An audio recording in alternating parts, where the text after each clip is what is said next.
Hello everyone, how are you doing? This is MD Tech here with another quick tutorial. In today's tutorial I'm going to show you guys how to add a watermark such as a draft or trademark or copyright notice on your Excel spreadsheet. This should hopefully be a pretty straightforward tutorial, and without further ado, let's jump right into it.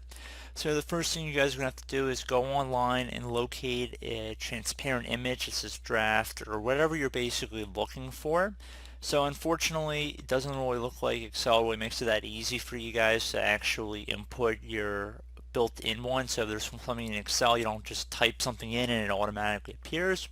So once you have that image saved somewhere on your desktop, and it didn't take me very long to find an image I felt was good for this. So we're going to jump into it once you have that image, and you want to go ahead and left click on the Insert tab up at the top. And then you want to go ahead and left click on the header and footer button over on the right. Okay, so now you want to left click on the picture button right here. So left click on that one time. And then where it says from a file, you want to left click on that as well.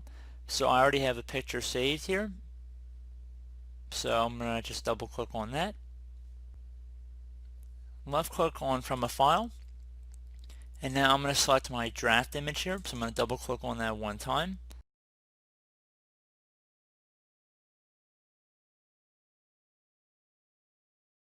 And then once you've done that, just click outside of it. And you can see now it shows draft right here. So definitely a neat little feature to know about. And now if you actually wanted to change the dimensions of the picture, that's pretty easy to do as well. All you would have to do is just left click on Format Picture.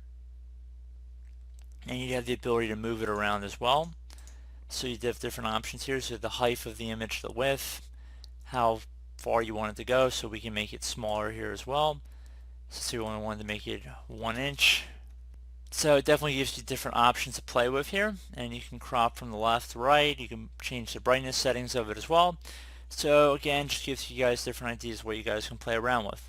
So I do hope this brief tutorial was able to help you guys out, and as always, thank you for watching, and I do look forward to catching you all in the next tutorial. Goodbye.